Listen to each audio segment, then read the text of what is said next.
Hi friends, thank you guys so much for coming back to my channel. Today we're going to be doing something a little bit different than usual.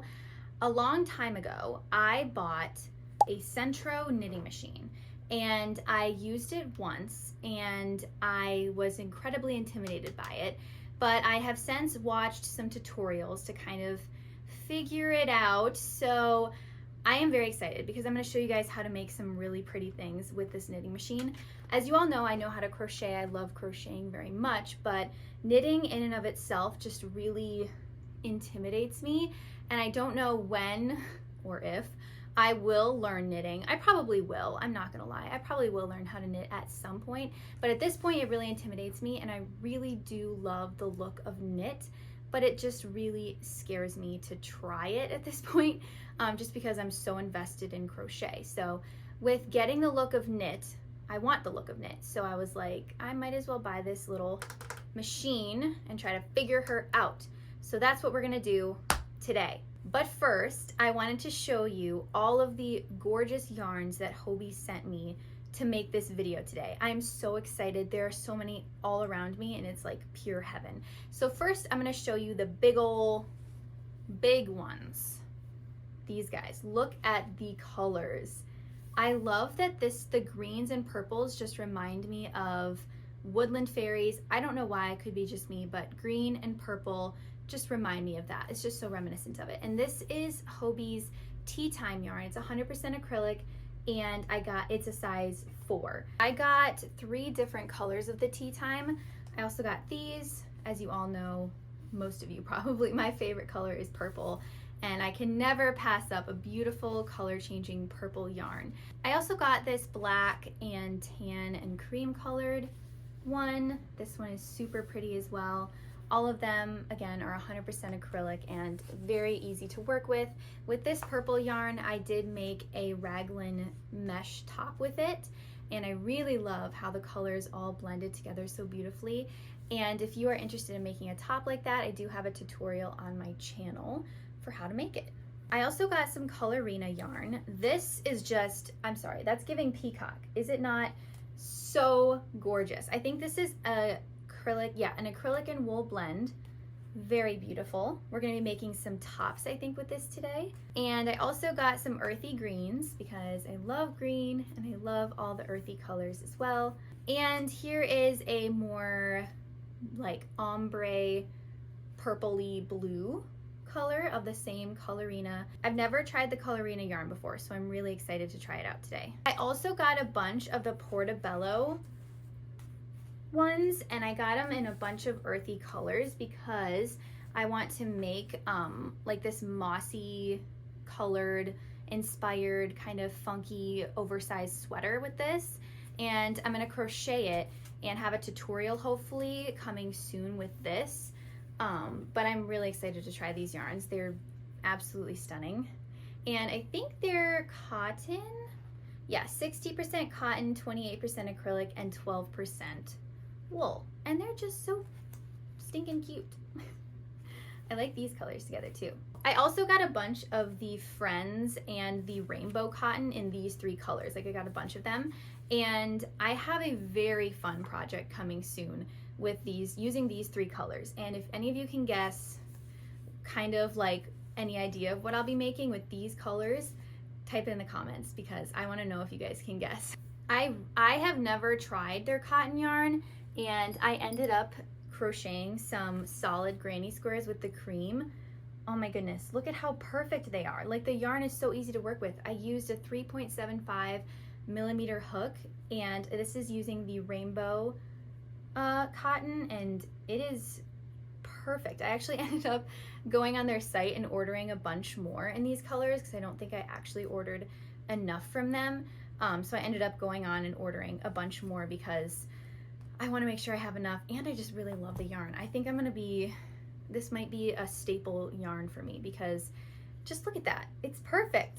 I still have to block these, but I mean, the yarn is just a dream to work with. So I am very excited to use all of these yarns, and I'm very, very thankful. Thank you so much, Hobbii, for sending all of these over. Also, they sent me something that was literally like the cherry on top of this order. Look at this. I absolutely love ducks and I love tote bags. And I saw this and I was just literally thrilled. I cannot. Like, look at how cute that is. It's so cute. And now I can put all my yarn and my projects in it and carry it around all summer. I'm so excited.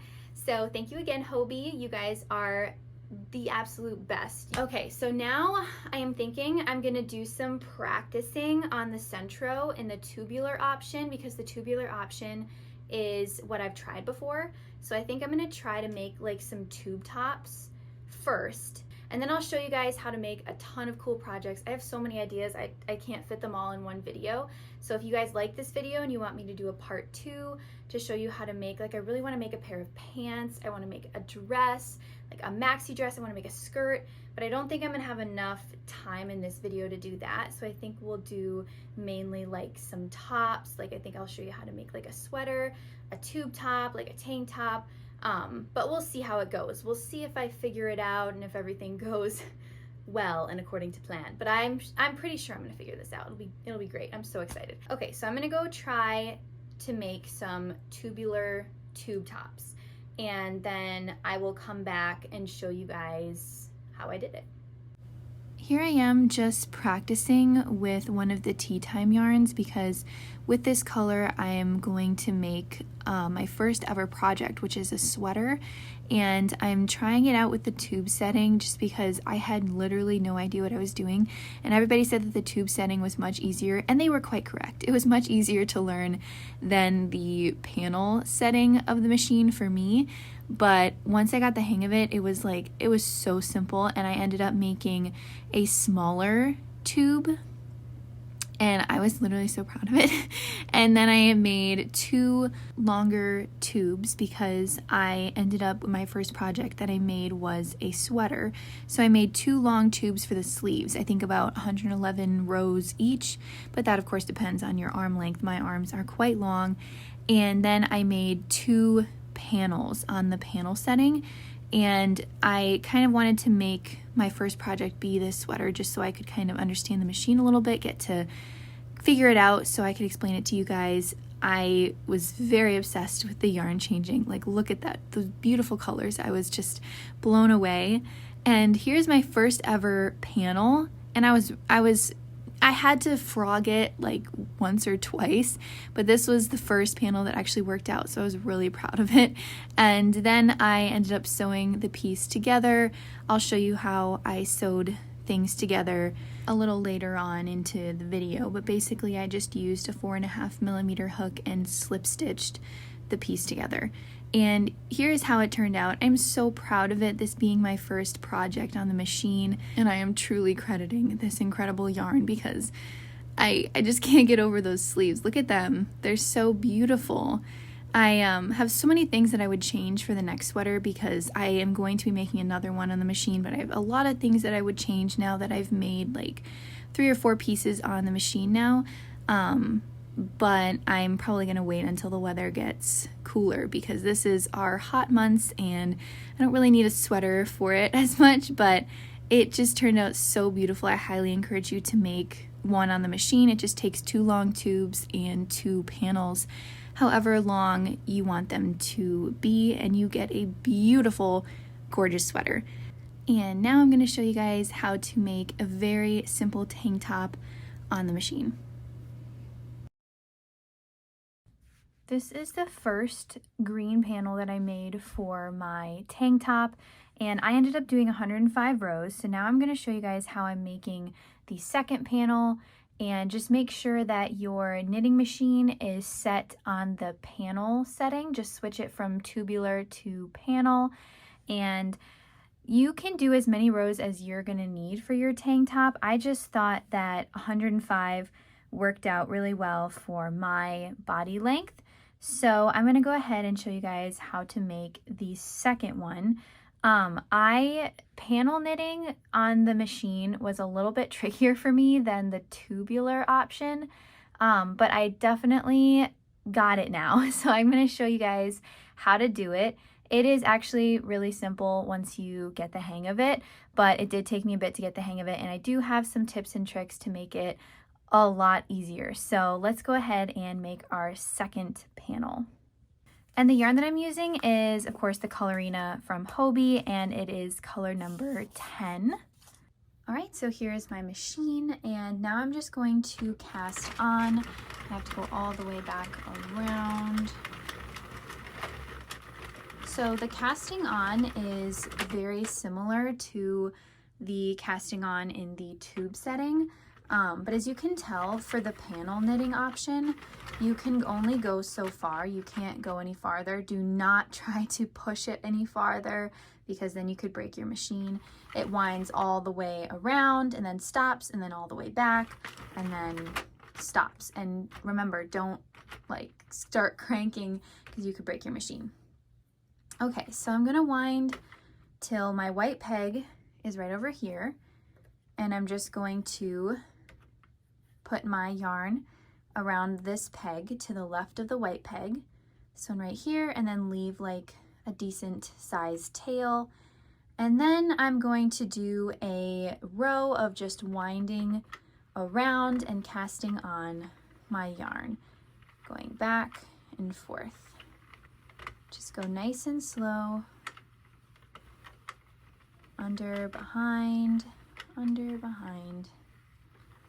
all the way around.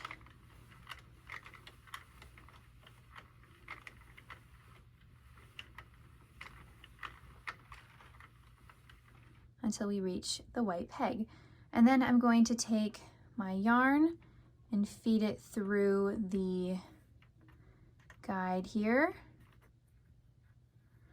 And then I'm going to put it through my tension gauge. I'm putting it through the middle one. There's 3, the smallest, medium, and large, and I'm putting it through the middle.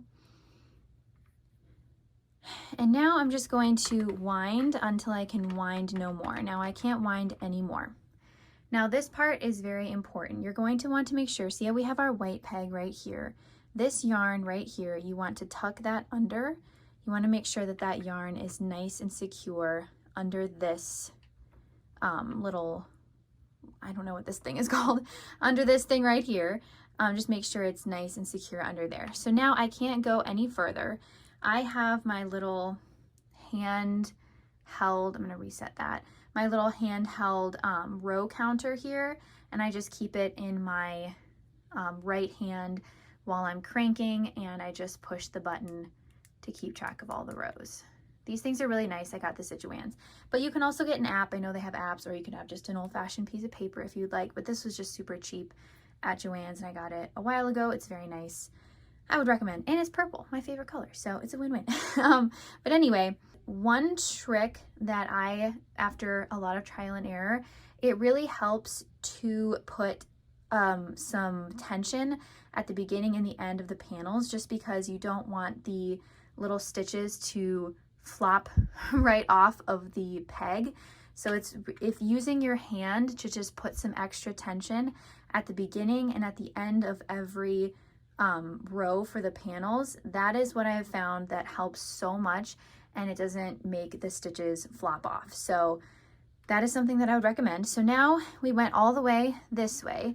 So now we're gonna crank it the other way.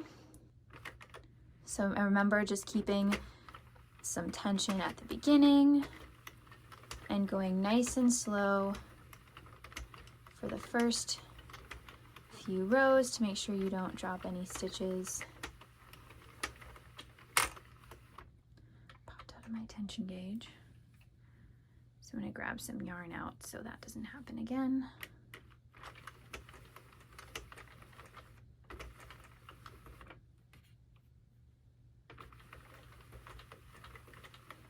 Almost near the end.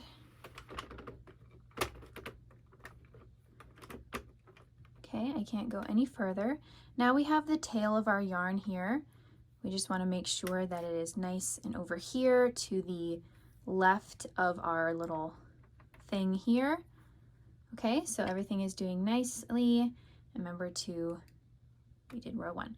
So now we're going to go back the other way. Remember to put some tension at the beginning, and then you don't need as much tension when you're going around. But I just use my hand to guide it while I'm going all the way around. And then once I reach the end, I tighten up my tension with my hand.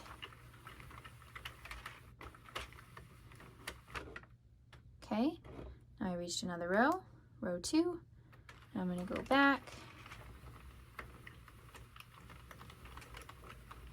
winding all the way back.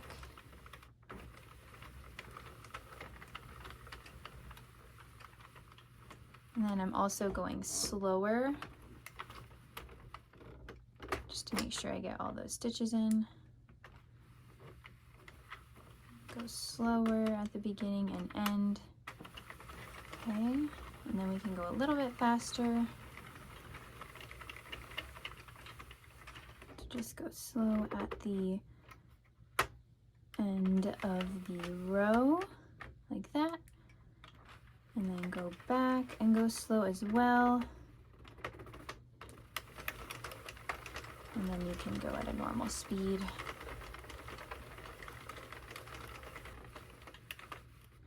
You just want to keep an eye on these pegs right here at the end, just to make sure that there's no popping off happening.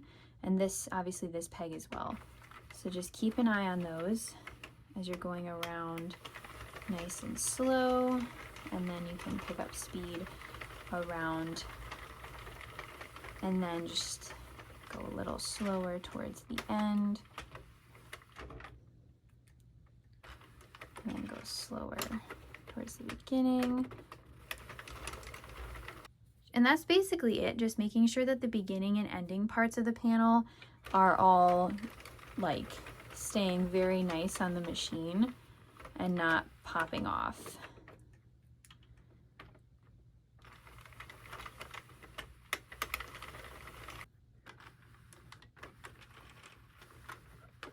So I'm just going super slow, making sure these two right here go under, and then just crank around as normal.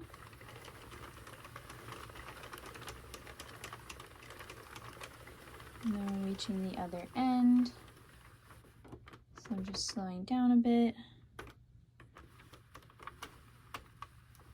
Don't put too much tension because you don't want it to be too tight, but just make sure that they're going under these two, this peg and this little thing here. And then just keep going as normal.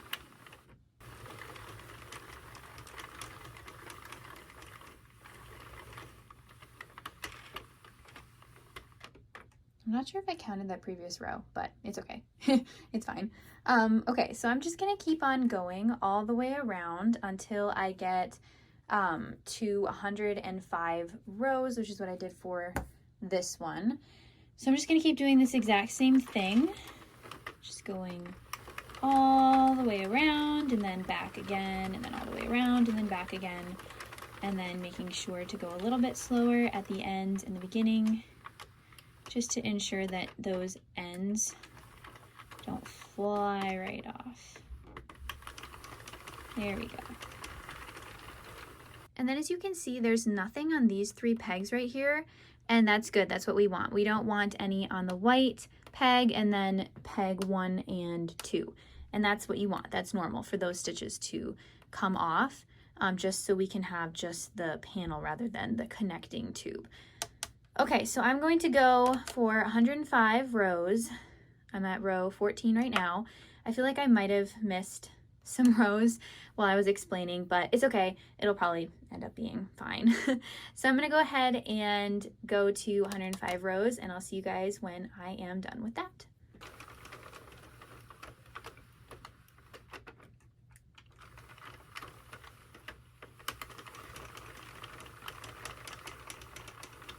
Now I'm just finishing up my 105 rows, and I'm going to quickly run through how to cast off on the machine, but I'm going to better explain when I show you on the tube setting later on in the video. So basically I'm just taking the yarn out of the 2 guides and cutting off quite a long strand, and then very slowly cranking around the machine for 1 round, leaving that final stitch, that final peg up a little bit, just so the whole thing doesn't start flying off.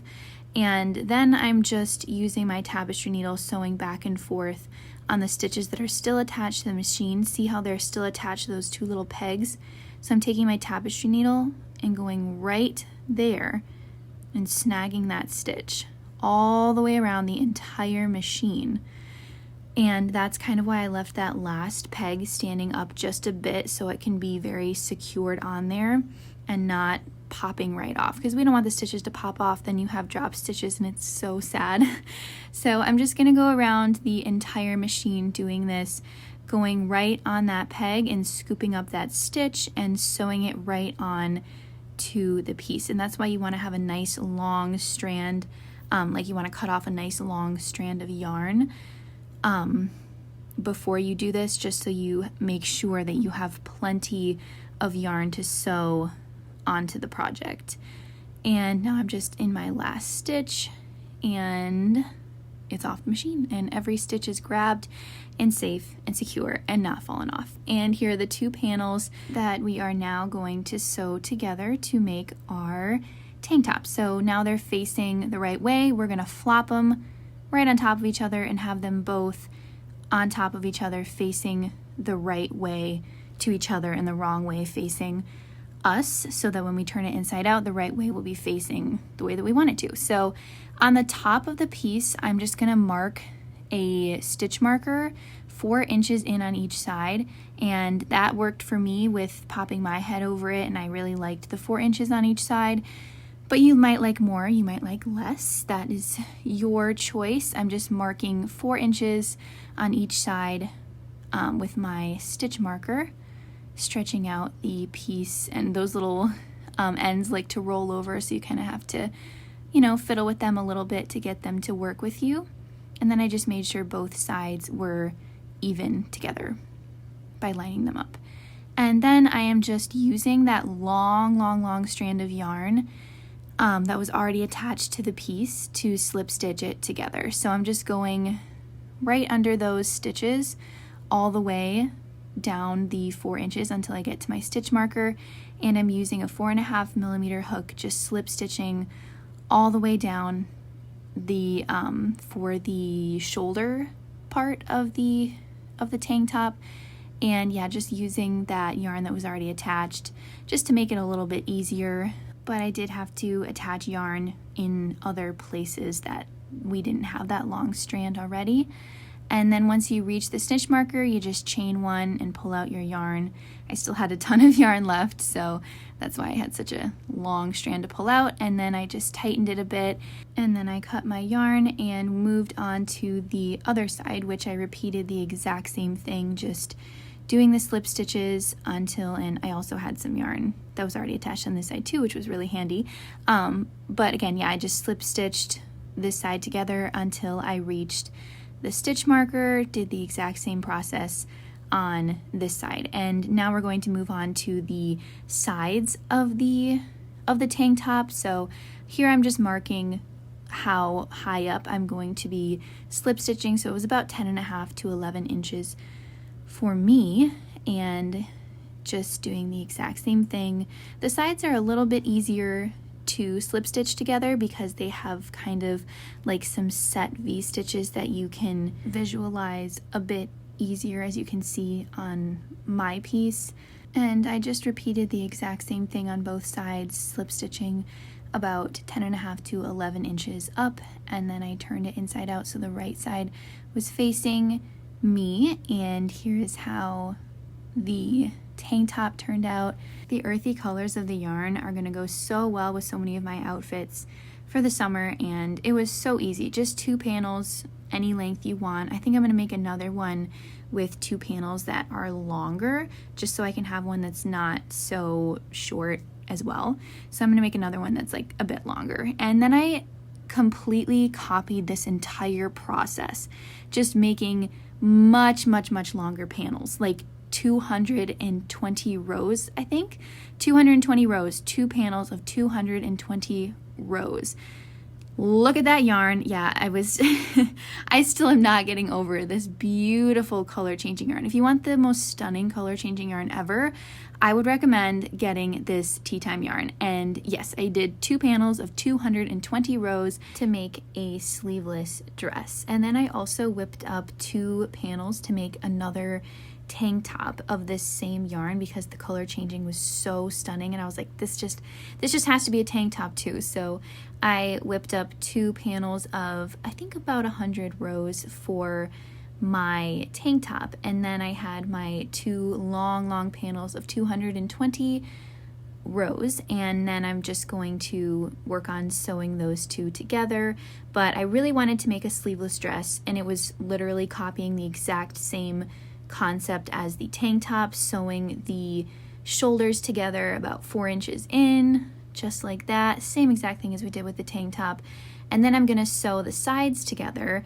It's just gonna take, of course, much longer because the sides are a lot longer. So here I am marking the armholes and where I'm going to be sewing all the way up on each side, making sure they're both even, and then just going all the way up the dress, slip stitching them together, and then turning it inside out to show you the beautiful colors and how they turned out. I am in awe. I really wanted to style this dress, but there is no way that I could fit this. I am 9.5 months pregnant, and there is no getting this tummy into that dress.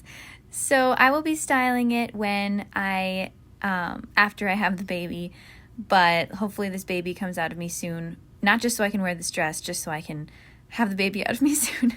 But here's the finished dress. It is so pretty. I am so excited to be able to wear it. This is one side of the dress, and then the video frame on the far left is the other side of the dress. Both of them are equally stunning.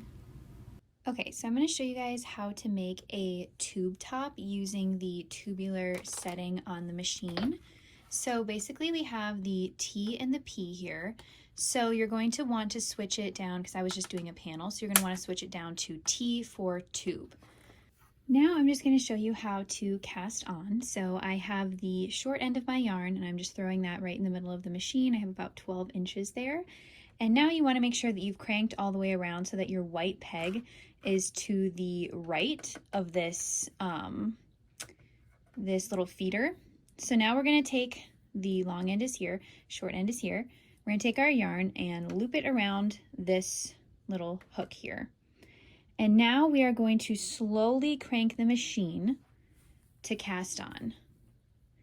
And we are going to go, we went forward here, we're going to go behind this peg right here, under this one, behind this one, go very slow, winding the machine, going under, behind, under, behind, under, behind, under, behind, all the way around, just cranking the machine nice and slow so you don't mess up with your flow that you're doing. So just under, behind, all the way around, and this is how you cast on. Now I've made it all the way around to around my white peg, so I'm just going to feed that yarn through the thing here, then put it in my tension guide in the second, in that middle one there.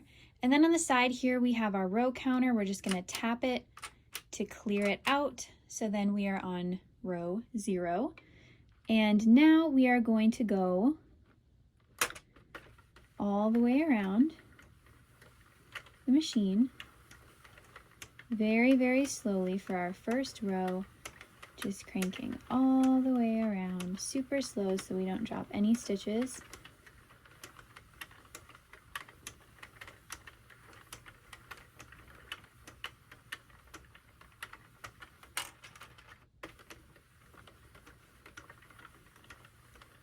Super slow for the first few rows, and you just literally crank the machine continually until you reach the amount of rows that you want. For my tube top, I'm thinking about 90, I think I'm gonna do 90 rows, but you do as many as you need to do.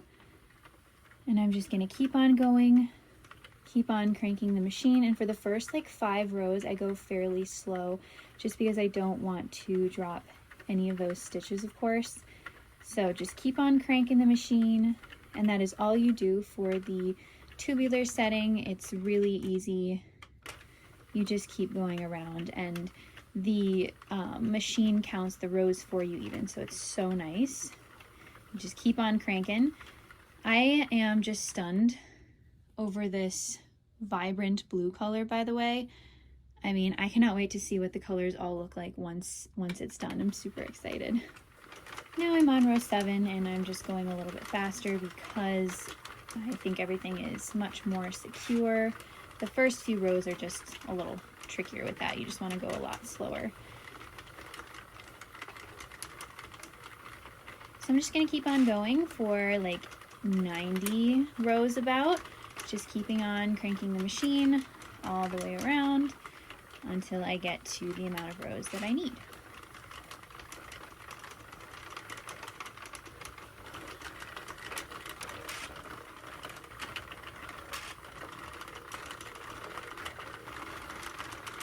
Now I've done 95 rows, and I'm just going to cut like a really long strand of the yarn. I'm just going to cut it, and then I'm going to take the needle that came with the machine and just hook it on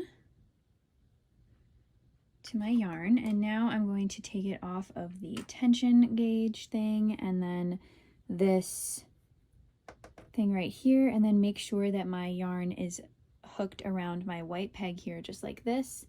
And I have everything in the middle just like this. And now I'm going to crank super slow all the way around, just going all the way around until I reach my white peg. Just holding my darning needle in the middle here because we don't want any stitches to pop off. So we're just gonna crank around super duper slowly because we just don't want any of these stitches to pop off of the machine, because then we're gonna have drop stitches, and that is very, very sad. So I'm just gonna keep cranking all the way around until I get to my white peg. I ended up going a bit too far, and I dropped 2 stitches, so I had to quickly get those in. But basically what you're going to do is, you see this stitch that's attached to these little pegs, you're going to go under it with your tapestry needle and just sew it right on, just like that. And go very slowly, and don't lift up your tapestry needle too much, otherwise you could potentially pop off this neighbor stitch, and you don't want to do that. So we're just going to go in every single peg to cast off.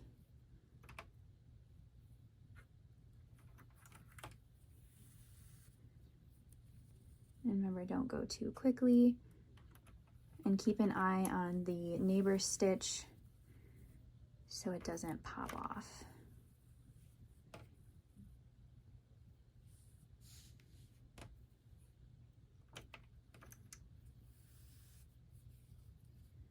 So I'm just going to do this all the way around, and I'll meet back up with you guys once I've made it all the way around. Okay, so I'm back to my white peg, and I'm just scooping up that last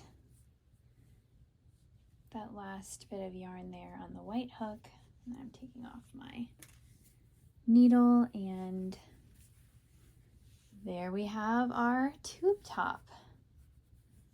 Okay, here's what she looks like. I am loving the color changes of this yarn and the blue. It matches my nails. That's so fun. Isn't this just beautiful? This is so pretty. I am very suspicious as to how this is going to fit over my bust, though. I'm not certain that it will, but if you have a smaller bust size, I think this would work as a tube top, but I am not sure this is gonna fit me, and I am just looking at it and I'm like, yeah, no, I don't think that's gonna fit me at all. But if you have a smaller bust size than I do, I have about like a 34 to 36-ish inch bust size, and if you have a smaller bust size, I think this might fit for you, but I don't see this happening. But it's super cute regardless, and I think it's adorable. And if you this is the method that I used to make the sleeves for the sweater that I made, just obviously making them longer. But this is really cute. I just don't think I'm gonna fit it as a tube top, but this is how I made the sleeves, and this is how you would make sleeves unless you like to have thinner sleeves. But I really liked the flowiness of the tube setting being a sleeve because it's just so fun. But that is the finished tube. So that's how you make a tube on the machine. Okay, spoiler alert, the top did not in fact fit me. It was way too small. So you definitely have to have a smaller bust measurement if you want to use the tube setting to make a tube top. Also, I tied just some string around the neck just to show you guys that you can add some like some ties to the top. I would definitely recommend like chaining. I was just using the leftover string just to show you guys what you can do, since I'm not actually able to wear this as a top since it's so small. But I basically just wanted to demonstrate one of the ways that you can do ties for the neckline if you want to like make sure it stays up a little better. But there's so many different ways that you can tie this. And here are all the finished projects that I made on my Sentro machine. And if you guys want me to make a part 2 with just some more styles, I have so many more ideas of things that I would love to make on this machine. So if you'd like a part 2, just let me know and I will make one. Thank you guys so much for watching, and go check out Hobbii Yarn for the most beautiful yarn, and I hope you have an amazing day. Bye guys!